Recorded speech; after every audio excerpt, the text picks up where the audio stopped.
La première fois que je suis venu au monastère, même avant d'entrer dans l'abbaye, j'étais avec d'autres, on s'est assis dehors. C'était à la fin de journée, il était peut-être 7 heures du soir. On s'est assis dehors, et puis on disait pas un mot. On était envahi par la présence. Une présence, la présence du lieu.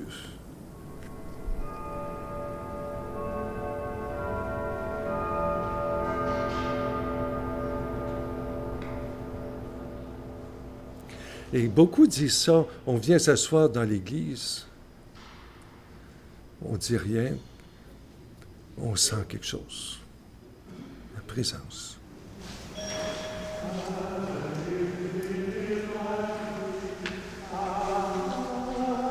Mon nom est Richard Gagné, je suis moine bénédictin depuis 1976, donc ça fait 43 ans que je suis ici.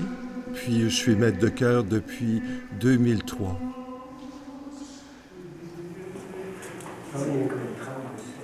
Saint-Benoît-du-Lac a été fondé en 1912 par des moines de Saint-Vendry. C'est en 1952 que le monastère est devenu une abbaye.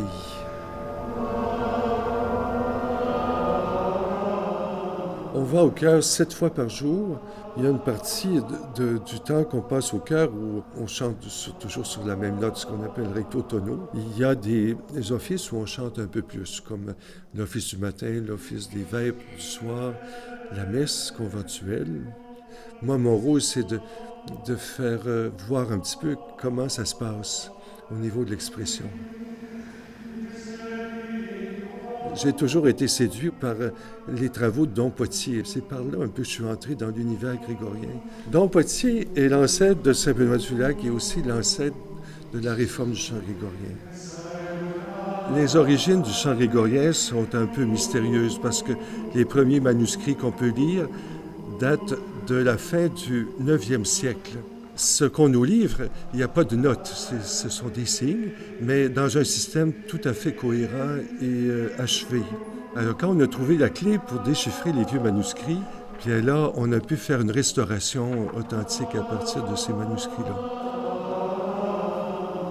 En 1924 est entré Georges Mercure, qui avait été formé en musique.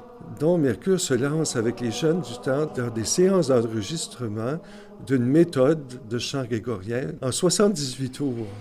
Et en 1942, on a fait une entente avec l'Université Laval pour pouvoir décerner des diplômes universitaires.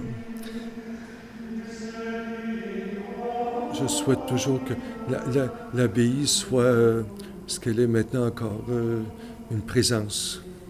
Cette présence-là, bien, nécessairement rayonne. Et puis, il n'y a pas à se poser plus de questions.